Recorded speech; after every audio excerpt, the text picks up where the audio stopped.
Hello everyone, mathematics point of view के इस video में आपका स्वागत है। ये स्टैटिस्टिकल इन्फरेंस सीरीज का थर्ड वीडियो है। लास्ट वीडियो में हमने देखा था कि mutually exclusive and exhaustive collection क्या होता है। उसके बाद में हमने कुछ बेसिक प्रॉपर्टीज देखी थी प्रोबेबिलिटी की and one inequality and few theorems.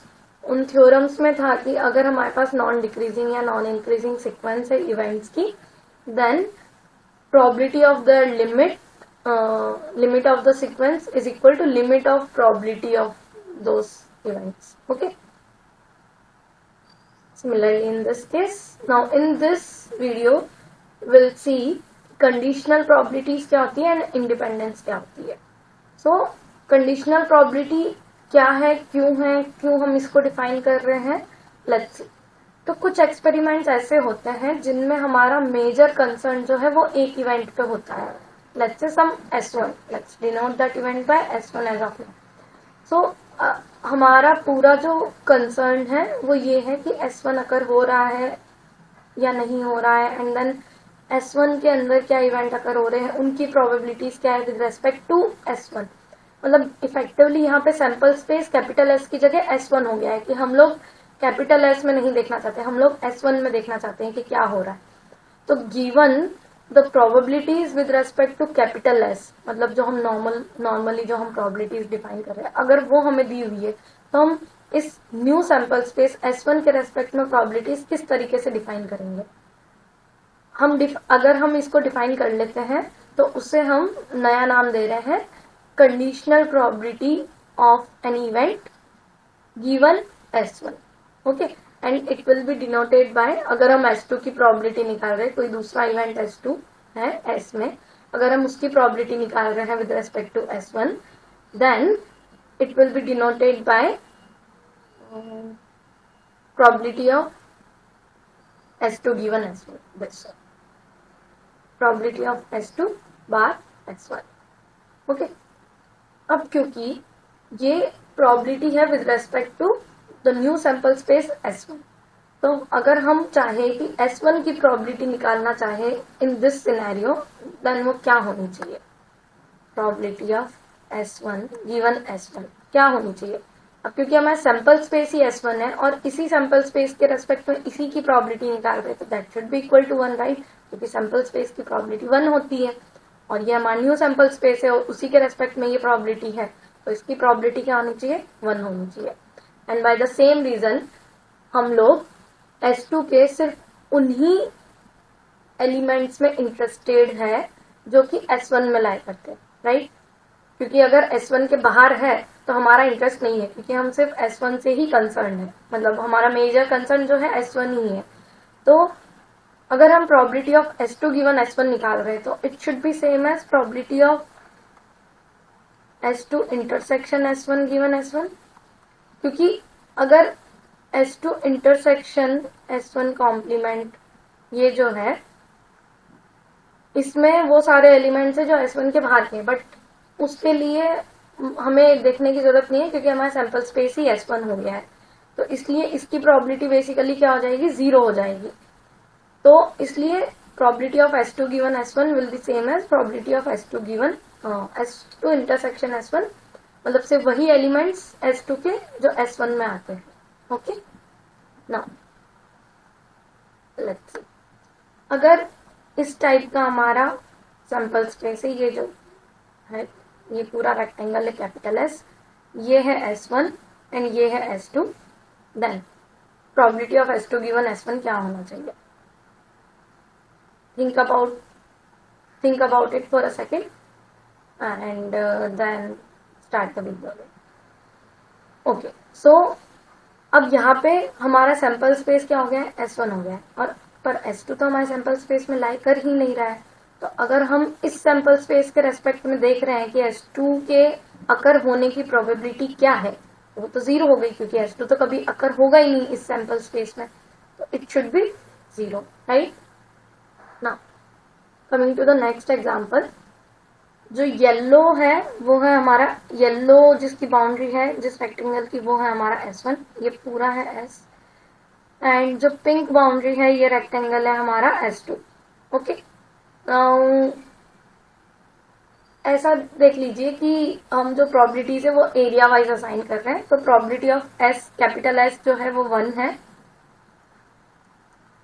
And then probability of S1 is equal to half, and probability of S2 क्या हो जाएगा 3/4, लेट्स से मतलब ये हाफ है, ये हाफ है, ये हाफ है, तो ये हो गया 3/4। ये सारी प्रोबेबिलिटीज कैपिटल एस के रेस्पेक्ट में। Okay, now we want to find probability of S2 given S1, right. तो अब S2 गिवन S1, तो गिवन S1 है तो सिर्फ S2 के उसी पार्ट की प्रोबेबिलिटी निकालनी है जहां पे ये S1 से इंटरेक्ट कर रहा है, तो सिर्फ ये वाला पार्ट, राइट। तो this will be same as probability of S2 intersection S1 given S1, क्योंकि हमारा सैंपल स्पेस ही S1 है, तो S1 के बाहर का तो कोई भी कुछ भी अगर है तो उसकी प्रोबेबिलिटी 0 हो जाएगी।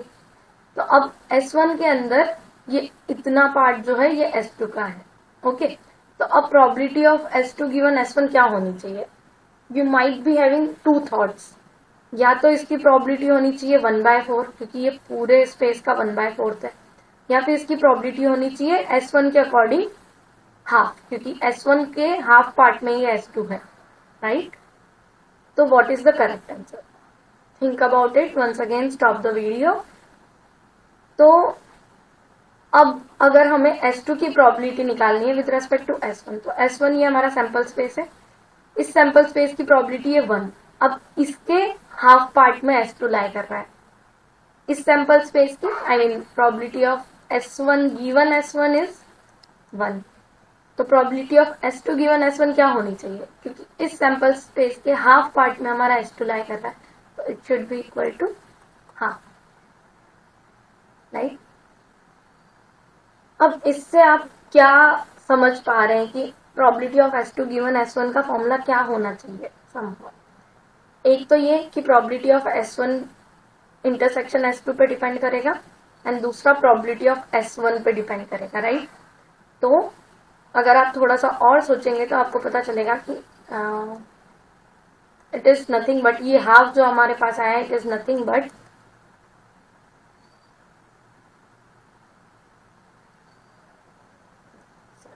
1/4 डिवाइडेड बाय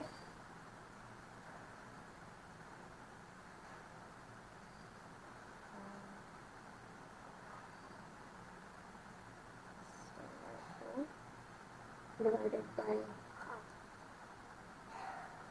कैसे?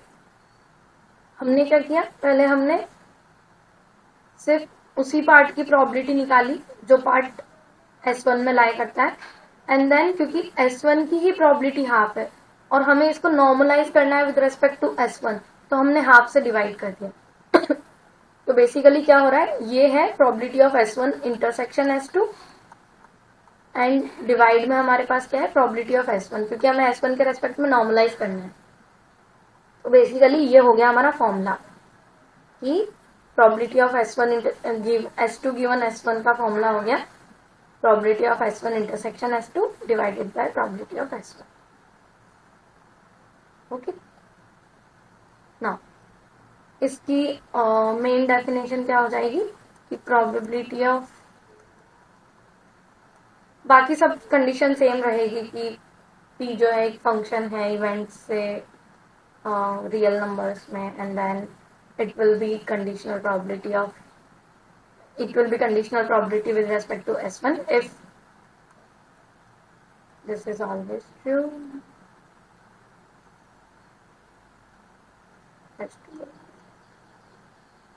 Second is probability of S1 given S1 is equal to 1, and third is similar property S1 not S1 S2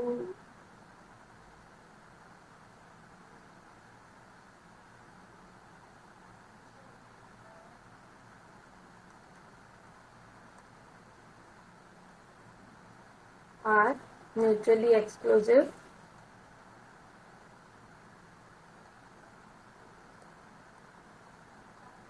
events, then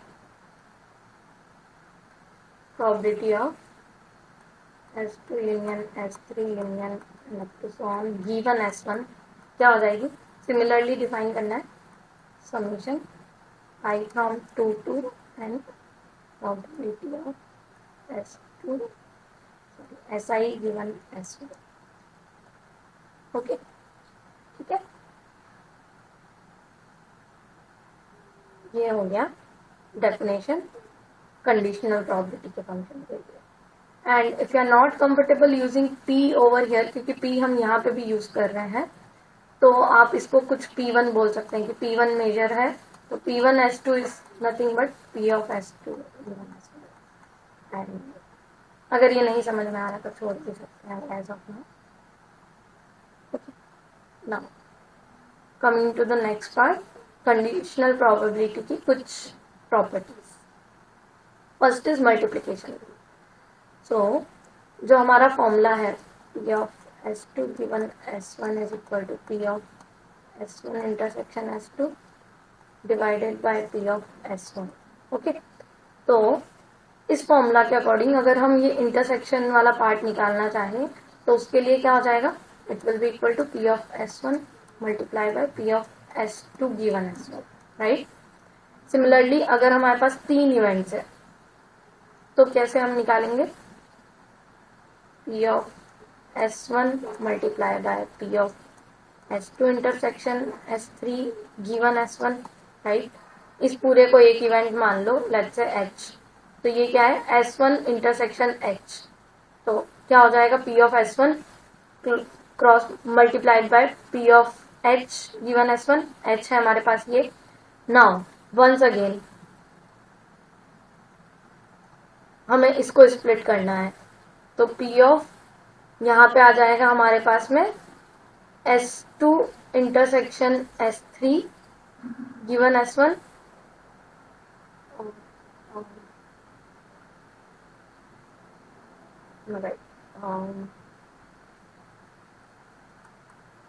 Let me write it down and then.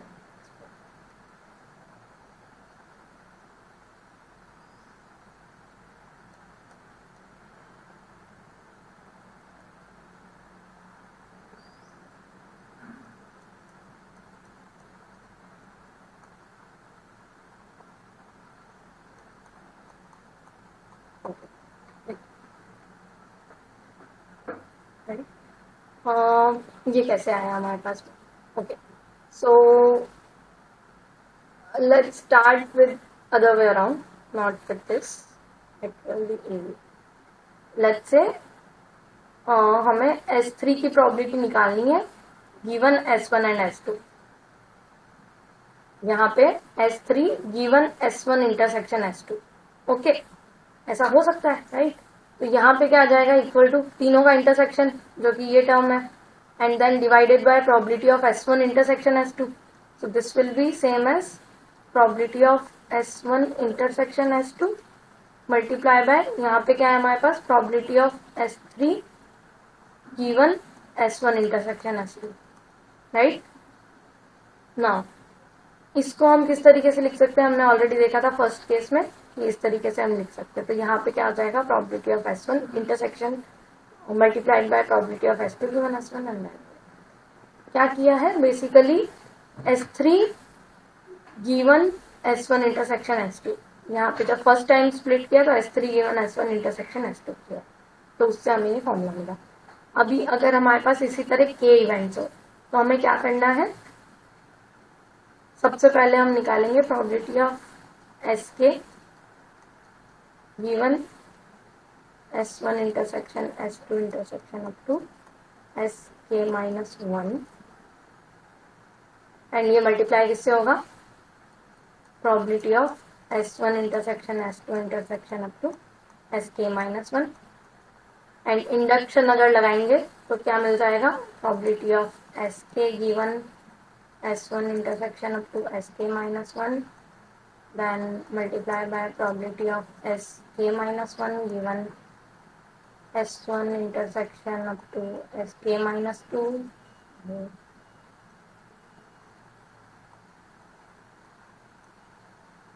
and multiplied by and so on, probability of S2 given S1 and multiply by probability of S1. So this is called as a multiplication rule in conditional probability. Okay, मतलब अगर हमें intersection की probability निकालनी है तो we can multiply few probabilities and get the final result. Now law of total probability.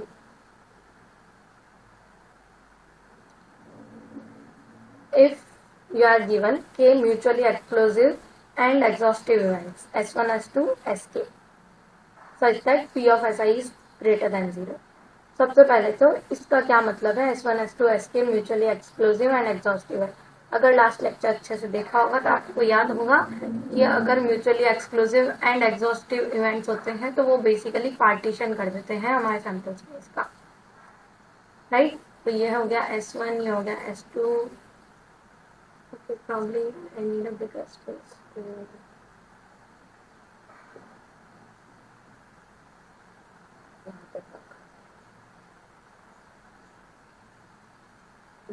S1, S2, ये हो गया हमारा SK और ये है कैपिटल S. राइट, तो अब हमें क्या करना है, एक ये सारी प्रोबेबिलिटीज पॉजिटिव है एंड एक एस डैश है जो कोई और इवेंट है तो वो किसी भी तरीके से इसमें लाई कर सकता है. राइट, लेट्स से कुछ ऐसा यहाँ पे सर्कल आ रहा है तो वो किसी के भी साथ इंटरसेक्ट कर सकता है S1, S2, Sk में से एंड इसकी प्रोबेबिलिटी भी पॉजिटिव गिवन है.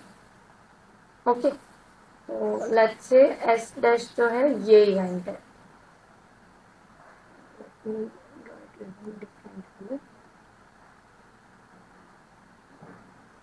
ये है एस डैश, एस के नहीं sorry S dash. Okay, then अगर हमें एस आईज की प्रोबेबिलिटीज पता हो and S dash given S I की प्रोबेबिलिटीज पता हो फॉर ऑल आई, देन हमें एस डैश की प्रोबेबिलिटी निकालनी है. तो हम किस तरीके से निकालेंगे, पहली चीज हम इस एस डैश की प्रोबेबिलिटी को किस तरीके से लिख सकते हैं, डिसजॉइंट पार्ट्स में. एस डैश इंटरसेक्शन S1 ये वाला part, then S dash intersection S2, then S3, then intersection with Sk. right, तो इसको हम क्या लिख सकते हैं, probability of S1 intersection S dash plus probability of S2 intersection S dash. ये हम इसलिए लिख पा रहे हैं क्योंकि S1, S2, Sk डिसजॉइंट है. ये एडिशन इसलिए आ पा रहा है कि ये सारे डिसजॉइंट है तो हमारे पास जब इंटरसेक्शंस निकालेंगे वो भी डिसजॉइंट होंगे. And then second thing is कि S1, S2, Sk जो है वो पूरे S को मतलब ये एग्जॉस्टिव इवेंट्स है तो मतलब S डैश का इंटरसेक्शन जो है अगर हम इन सभी के साथ ले ले तो हमें पूरा S डैश मिल जाएगा. मतलब ऐसा नहीं है कि S डैश का कोई एलिमेंट बाहर छूट गया है जो कि S1, S2, Sk में नहीं है, ऐसा नहीं होगा क्योंकि S1, S2, Sk जो है एग्जॉस्ट कर रहे हैं. तो ये हो गया Sk intersection S dash. Now use the multiplication rule. ये क्या हो जाएगा, अभी हमें दिया क्या है, probability of S dash given Si. तो यहाँ पे क्या कर लेंगे, probability of S dash given S1 multiply by probability of S1 by multiplication rule plus so on probability of S dash given Sk multiply by probability of Sk. ना इससे हमें क्या मिला, प्रोबेबिलिटी ऑफ S डैश मिल गया. ये सारी probabilities given थी, S dash की गिवन नहीं थी, S1, S2, Sk की गिवन थी and conditional probability of S dash given थी तो हमें S1 मिल गया. बेसिकली हमने क्या किया, इन सारे पार्ट्स को लिया, उनको इंटरसेक्ट कराया S डैश के साथ में एंड देन S डैश की प्रोबेबिलिटी निकाली. तो बेसिकली हम क्या कर रहे हैं, टोटल कर रहे हैं, सम कर रहे हैं, इसलिए इसको बोलते हैं law of total probabilities. And इसी से डिराइव होती है Bayes theorem which is really important. उसके बेस पे बहुत सारे क्वेश्चंस जेम में आ चुके हैं और आते हैं. तो लेट्स सी कि बेस थ्योरम क्या है.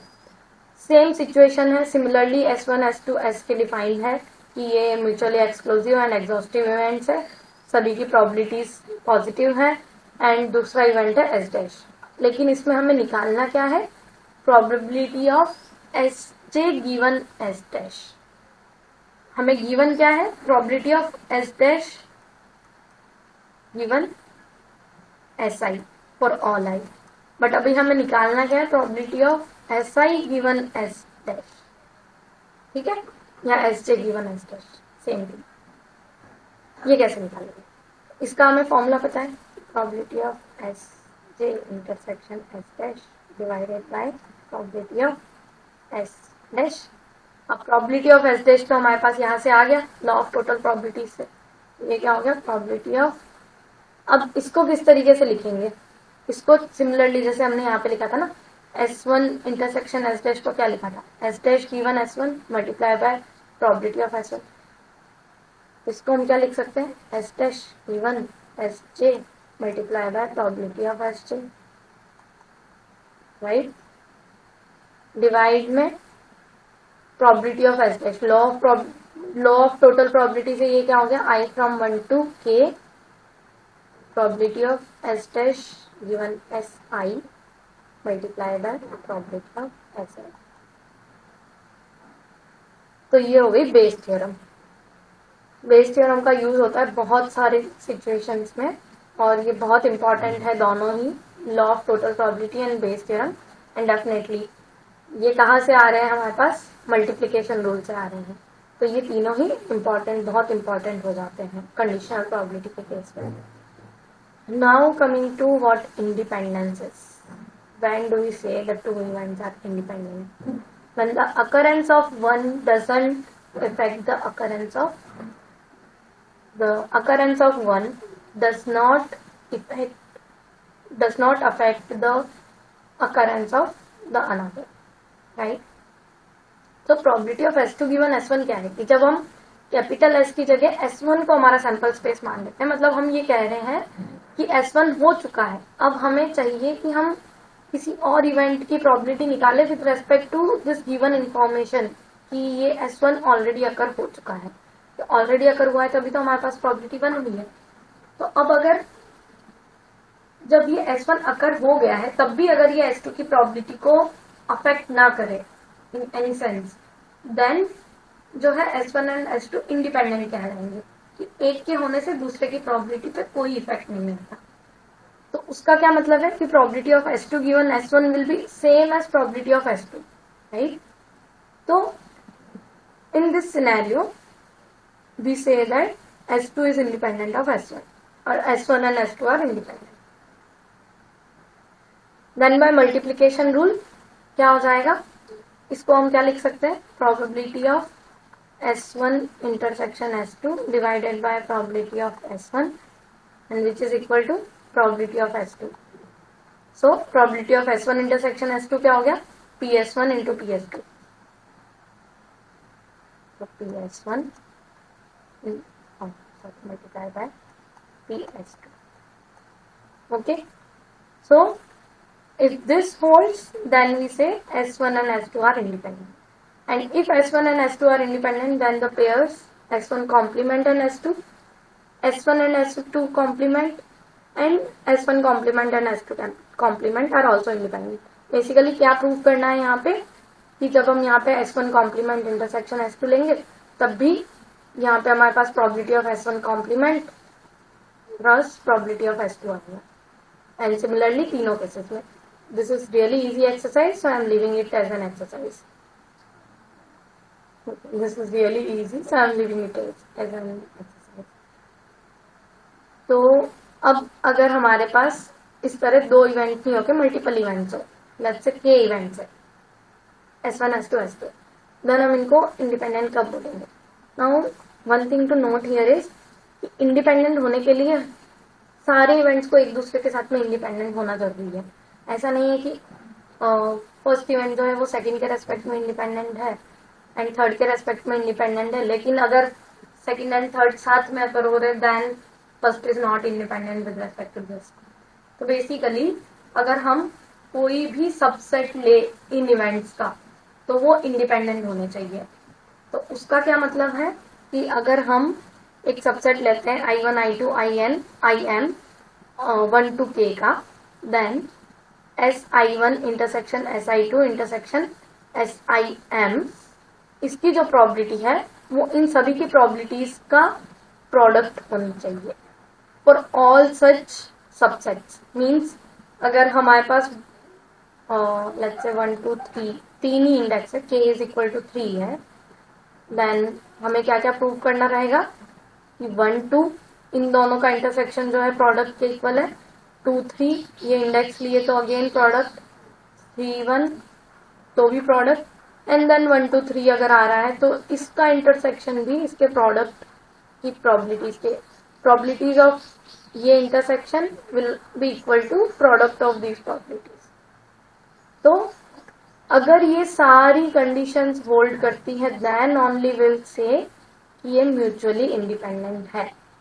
अदरवाइज अगर आप कह दें कि सिर्फ और सिर्फ ये 3 करने से हो जाएगा कि इंडिपेंडेंट है, तो जरूरी नहीं है।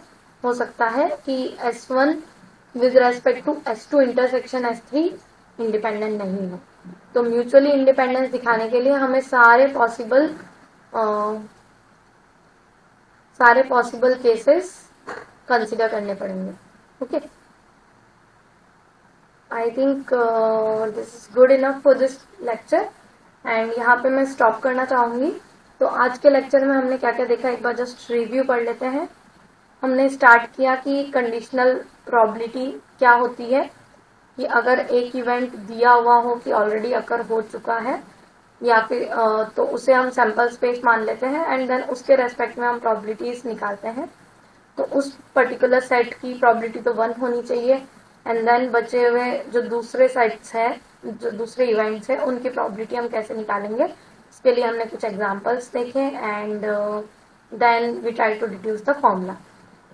ओके, एंड देन हमने कुछ प्रॉपर्टीज देखी जिसमें multiplication rule, law of total probability, Bayes theorem जो कि बहुत इंपॉर्टेंट रोल अदा करते हैं, एंड देन हमने देखा कि कब हमारे जो इवेंट्स है वो इंडिपेंडेंट होते हैं, मतलब कब वो अगर एक के अकर होने से दूसरे की अकर होने की प्रोबेबिलिटी का कोई इफेक्ट ना डाले। Okay, so if you have any doubt you can let me know in comments and इस फाइल के लिए आप डिस्क्रिप्शन चेक कर सकते हैं वीडियो का। अगर आपको कोई भी क्वेरी है तो आप मुझे मेल के थ्रू भी कांटेक्ट कर सकते हैं। I hope you liked it, so please share and subscribe my videos and thank you for watching.